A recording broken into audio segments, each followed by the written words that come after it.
Winter 1943 settled hard over Europe.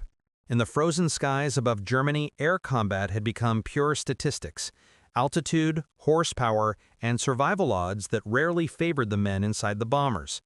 Every dawn, the 8th Air Force sent out armadas of B-17 flying fortresses.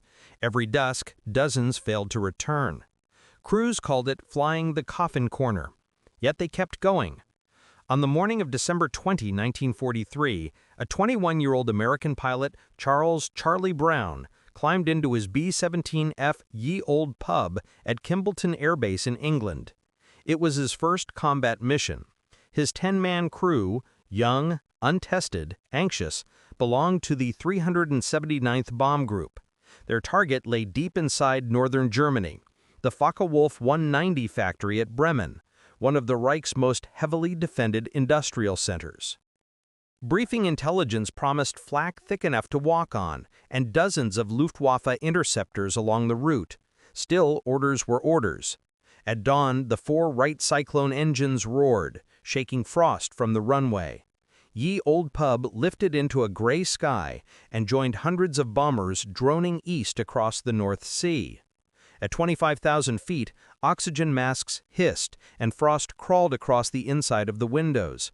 The formation tightened into the combat box, a grid of overlapping guns meant to fend off fighters. Through thin air and blinding cold, they reached the German coast. Flak erupted almost instantly. Black bursts punched holes in the sky, tearing into aluminum. Brown fought the yoke as the aircraft lurched. Fragments smashed through the cockpit glass. The bombardier, Al Sadok, steadied the Norden sight, and when the factory roofs appeared through the smoke, he called, "Bombs away." The payload dropped, and the B-17 climbed as explosions rippled below. Then the real nightmare began. On the turn home, a shell burst beneath the nose, shredding control cables and ripping open the oxygen system. The right inner engine caught fire. The tail was torn apart. Before the crew could recover, the first wave of Luftwaffe fighters dived from the sun.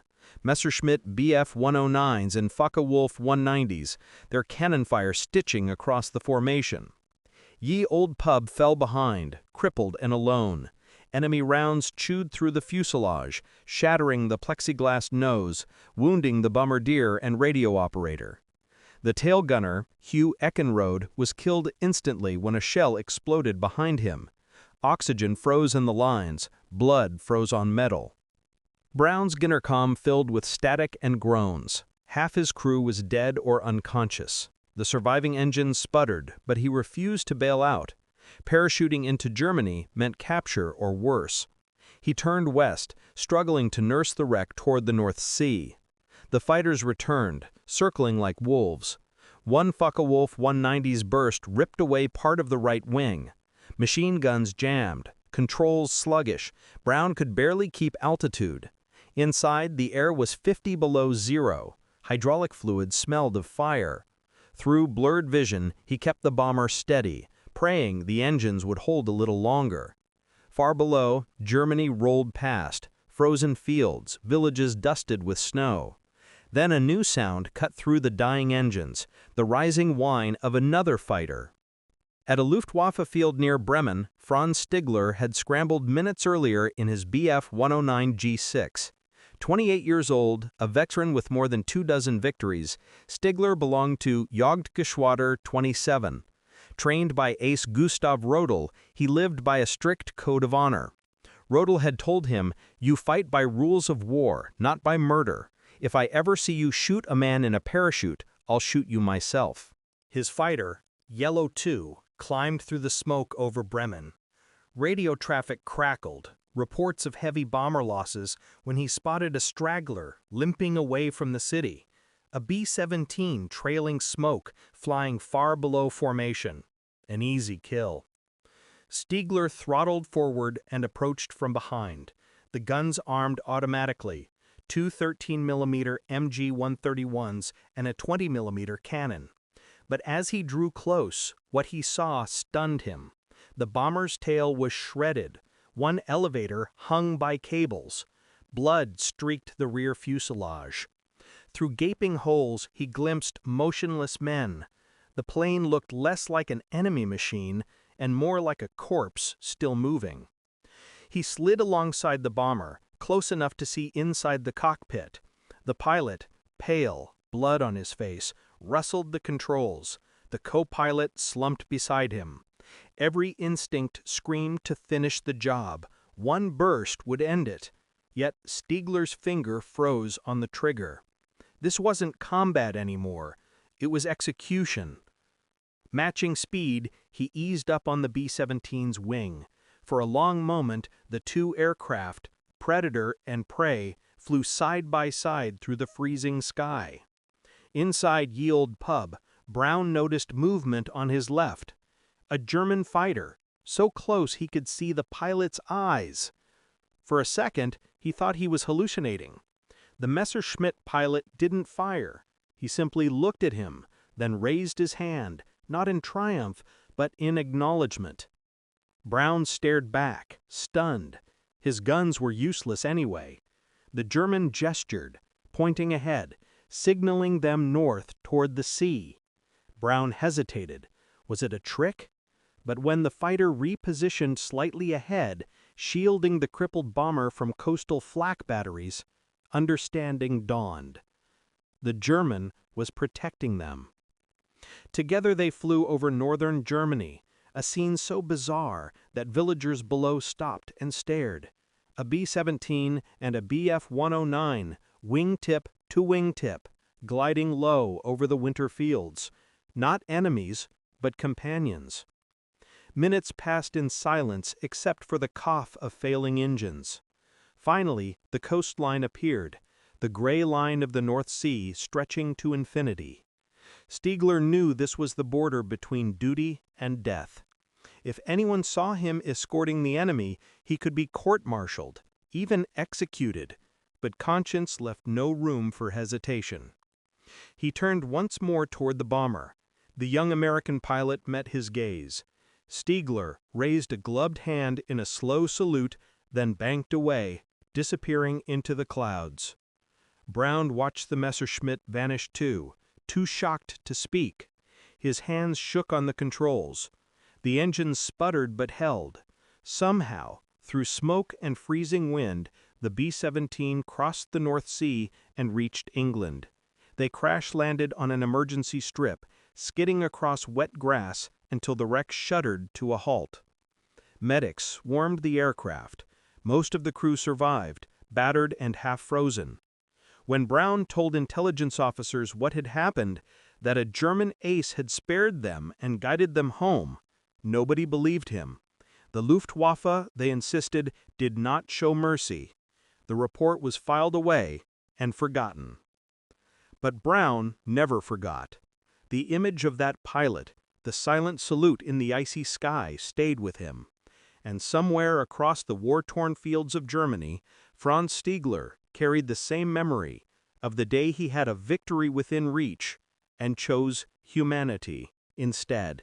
When Ye Olde Pub crash-landed in England that frozen afternoon, ground crews rushed toward the smoke, expecting the worst. What they found barely counted as a plane. It was a shredded shell that had somehow defied gravity long enough to return home. The nose was gone, the fuselage torn open, and more than 300 bullet holes marked its surface. Yet the engines still ticked, as if unwilling to die. Lieutenant Charles Brown stumbled out, dazed and bleeding from shrapnel cuts. Around him, medics pulled the wounded out one by one. Inside, the smell of burnt oil and frozen blood hung in the air. For hours afterward, Brown could barely speak. When debriefing officers finally questioned him, he told them about the Luftwaffe pilot who spared their lives. The room went silent. One of the officers asked skeptically, "Are you suggesting that a German fighter escorted you home?" Brown nodded. "He could have killed us," he said, "but he didn't. He looked right at me and just let us go." The report was filed under extraordinary occurrence, not verified. Command feared such a story might humanize the enemy or confuse other crews. In wartime, mercy was not part of the doctrine. The event was quietly buried under paperwork and forgotten. But not for Brown. That pilot's eyes, calm, unreadable, filled with something beyond hatred, haunted him for years. Across the front lines, Franz Stigler returned to his airbase outside Bremen, landing silently. His comrades gathered around, counting his ammunition and expecting victory claims. One ground officer asked how many bombers he had downed. Stigler just shook his head. "None today," he replied. The officer frowned. "But you had fuel and ammo left? Why?"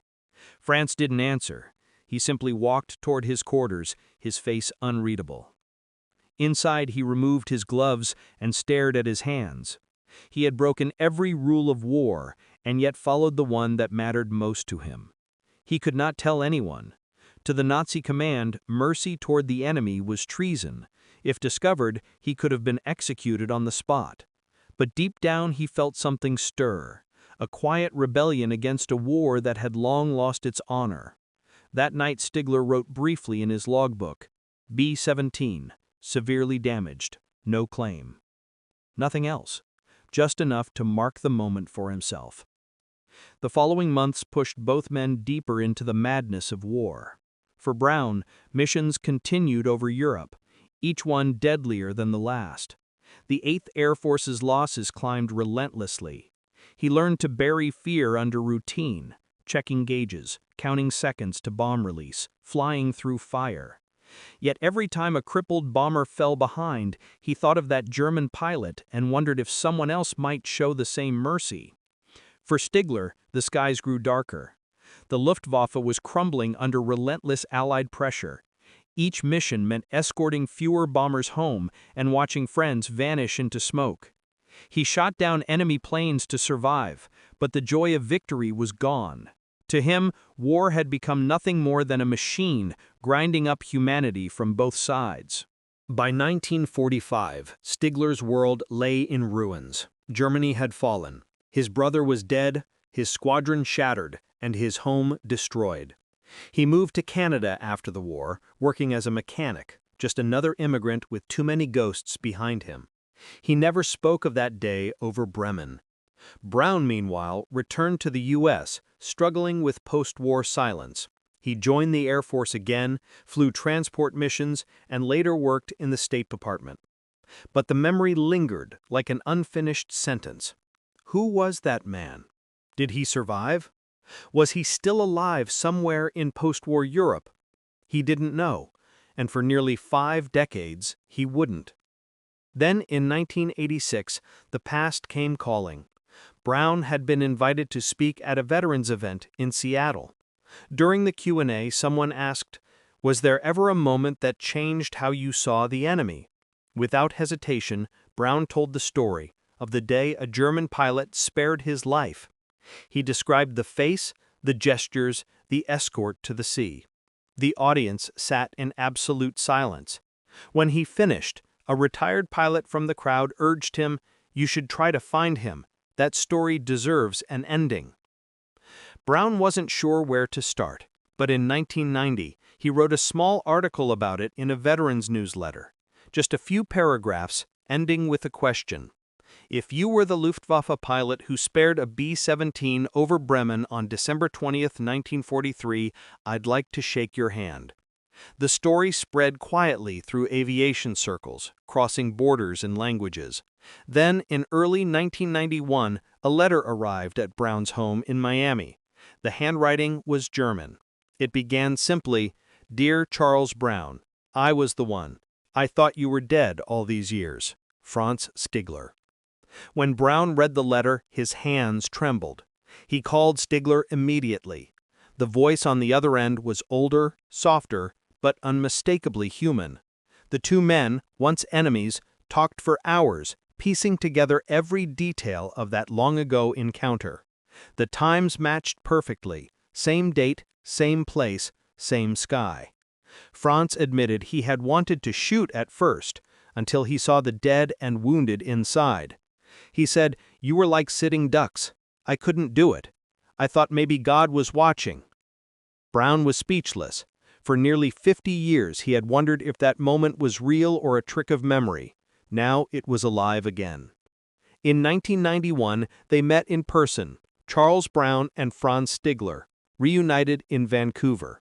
When they saw each other, they didn't salute as soldiers. They simply hugged, two old men bound by a single moment of mercy that had defied an entire war. For the rest of their lives, they became like brothers. They visited each other often, celebrated birthdays, shared stories, and called every Christmas. They signed Christmas cards, "Your brother, Charlie," and "Your brother, Franz." Brown later said in an interview, "Franz was the kind of man we hoped we'd be if we ever found ourselves in his shoes."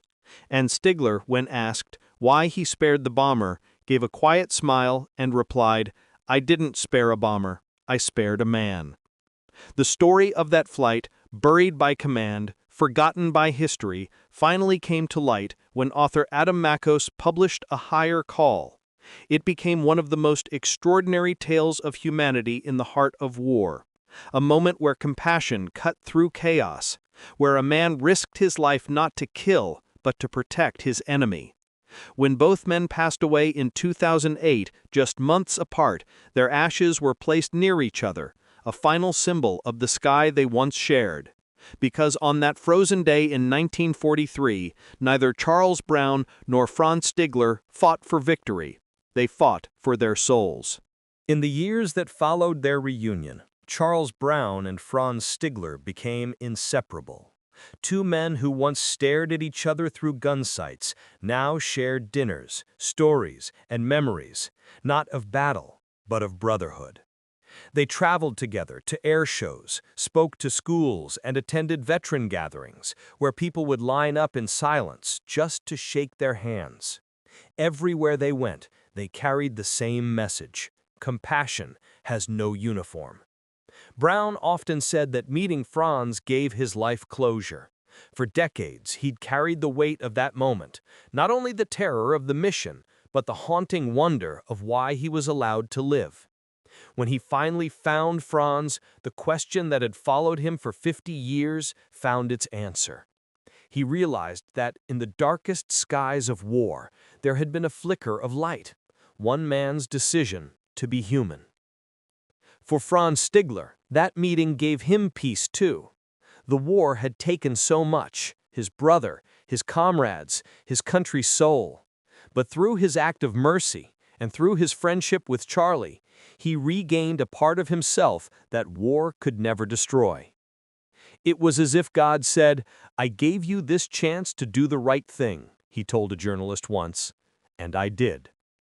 Their bond became something deeper than friendship. It was redemption, a reminder that even in the most inhuman of times, the heart could still choose honor. When they appeared together at interviews or reunions, you could see the respect in their eyes. They laughed like brothers, teased each other about flying, and reminisced about everything from food to music to the old days of aviation. They were living proof that enemies could become family. By the late 1990s, their story began reaching a global audience. Veterans who had fought bitterly against each other wrote letters saying the tale had changed how they saw the past. Teachers began using it in classrooms to show that history wasn't just about victories or defeats, it was about choices. Both men grew old together. Brown developed arthritis. Franz's eyesight began to fade. But whenever they met, they'd sit for hours, quietly watching the sky. Brown would sometimes glance upward and say, "You know, I still can't believe you didn't shoot." Franz would smile and reply, "I didn't see soldiers that day. I saw men." The line between duty and morality had never been thinner than in that frozen sky of 1943. And yet, one man had crossed it, not with bullets, but with mercy. When Charles Brown passed away in 2008, Franz Stigler was devastated. "I lost my brother," he said simply. Just months later, Franz followed him. Some say he died of age, others say of heartbreak. Their families decided their ashes should rest close together, a symbolic reunion that even time couldn't undo. On their gravestones, one phrase is shared: "My brother, my friend."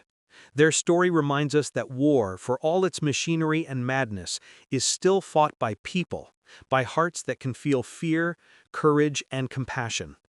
In the chaos of nations and ideologies, humanity is the rarest weapon of all. When Franz Stigler saw that dying bomber, he didn't see an enemy. He saw young men, cold, terrified, and fighting to live, the same way he and his comrades fought every day. That moment became a bridge across hatred, one that neither bullets nor time could destroy. It teaches us something powerful, that heroism isn't always about pulling the trigger. Sometimes it's about not pulling it. Today, the story of Franz Stigler and Charlie Brown stands as one of the greatest acts of chivalry in modern warfare. A moment when a German ace and an American bomber pilot reminded the world that honor can exist even in hell. Thousands of feet above a burning Europe, two enemies met. One had every reason to kill. Instead, he chose mercy. And that single choice would echo through generations, long after the smoke had cleared. When we look back at history, we often measure victory by numbers: battles won, enemies defeated, medals earned. But sometimes the greatest victory is found in restraint. It's found in the decision to protect life when everything around you demands destruction. That's the legacy of Franz Stigler and Charlie Brown. A moment of mercy in a merciless war. A higher call, not of duty, but of conscience. If this story moved you, take a moment to honor their memory by choosing kindness in a world that often forgets it. And if you believe stories like this deserve to be told, make sure to like, comment your thoughts, and subscribe for more untold moments of humanity, courage, and history. Because some stories aren't just meant to be remembered, they're meant to remind us who we are.